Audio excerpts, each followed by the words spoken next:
Telangana cabinet విస్తరణకు party అధిష్టానం green signal ఇచ్చినట్లు తెలుస్తుంది. రేపు మంత్రి విస్తరణ జరగనుంది. కొత్తగా ముగ్గురికి చోటు లభించినట్లు కూడా తెలుస్తుంది. సాయంత్రానికి రాజ్ భవన్ నుంచి అధికారికంగా ప్రకటన విడుదలయ్యే అవకాశం ఉంది.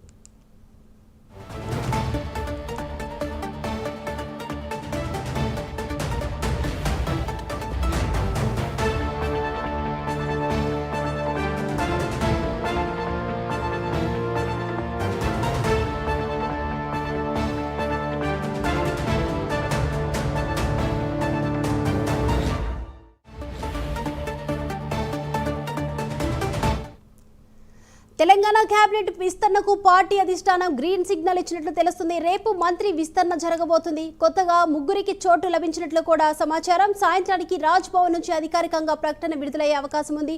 ఈ అంశానికి సంబంధించి ఓవరాల్ అప్డేట్స్ అందించడానికి మా ఇన్పుట్ ఎడిటర్ రాజేంద్ర సిద్ధంగా ఉన్నారు. రాజేంద్ర, మొత్తానికైతే తెలంగాణ కేబినెట్ లో 6 స్థానాలు ఇప్పటికే ఖాళీగా ఉన్నాయి. అనేక కసరత్తు చేసిన తర్వాత కేంద్ర పార్టీ అధిష్టానం ఎట్టకేళ్ళకు గ్రీన్ సిగ్నల్ ఇచ్చినట్టు కూడా మనకు తెలుస్తుంది. అయితే రేపు ముగ్గురుతో మంత్రివర్గ విస్తరణ జరిగే అవకాశం ఉన్నట్లు కూడా మనకు సమాచారంగా తెలుస్తుంది. దీనికి సంబంధించి ఎవరెవరికి ఇవ్వాలి అనేటువంటి అంశం మీద ఇప్పటికే ఇటు ముఖ్యమంత్రి రేవంత్ రెడ్డితో పాటు పార్టీ సీనియర్ నేతలు, అదేవిధంగా రాష్ట్ర వ్యవహారాల ఇన్ఛార్జ్ మీనాక్షి నటరాజన్ కూడా అనేక సమీక్షలు చేశారు.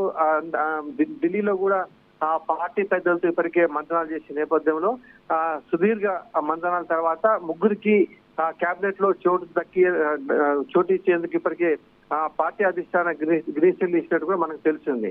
అయితే ఈసారి జరిగేటువంటి మంత్రివర్గ విస్తరణలో బీసీ, అదేవిధంగా ఎస్సీతో పాటు ఎస్టీ వర్గాలకు ఈసారి అవకాశం ఉన్నట్టు కూడా సమాచారంగా తెలుస్తుంది. ఎందుకంటే ఇప్పటికే అనేక మంది కూడా మంత్రి వర్గంలో చోటు కోసం ప్రయత్నాలు చేస్తున్నారు. వారి పార్టీ అధిష్టానం కూడా వారు ఇప్పటికే మంత్రాలు చేస్తున్నారు. కానీ ఇప్పటికే ఉన్నటువంటి మంత్రివర్గ కూర్పు నేపథ్యంలో ఈ సామాజిక వర్గాలకు మాత్రమే తొలుత ఈ చోటు ఇవ్వాలని చెప్పేసి భావిస్తున్నారు. మరోవైపు రెడ్డి సామాజిక వర్గానికి సంబంధించి ఇప్పటికే అనేక మంది కూడా పోటీ పడుతున్నారు. ఈ నేపథ్యంలో సమీకరణలో ఇబ్బందిగా మారిన నేపథ్యంలో బీసీ, ఎస్సీ, ఎస్టీలకు ఈసారి మంత్రివర్గంలో చోటు కల్పారని చెప్పేసి కూడా పార్టీ అధ్యక్షులు నిర్ణయించడం మనకు తెలుస్తుంది.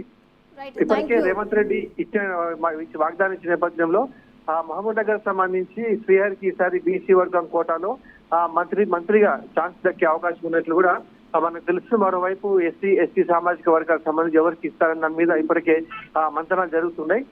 మొత్తానికైతే ముఖ్యమంత్రి రేవంత్ రెడ్డి కూడా రాజ్భవన్ లో మంత్రివర్గ విస్తరణకు ఏర్పాటు చేయాల్సిందిగా సూచించినట్టుగా మనకు ప్రాథమిక సమాచారంగా తెలుస్తుంది. ఇవాళ సాయంత్రానికి లేకపోతే రాత్రి ఎవరెవరు మంత్రివర్గంలో చోటు దక్కుతుందో రాజ్భవన్ నుంచి వారికి సమాచారం వెళ్లే అవకాశం ఉన్నట్టు కూడా తెలుస్తుంది. దీనికి రైట్, థ్యాంక్ యూ రాజేంద్ర.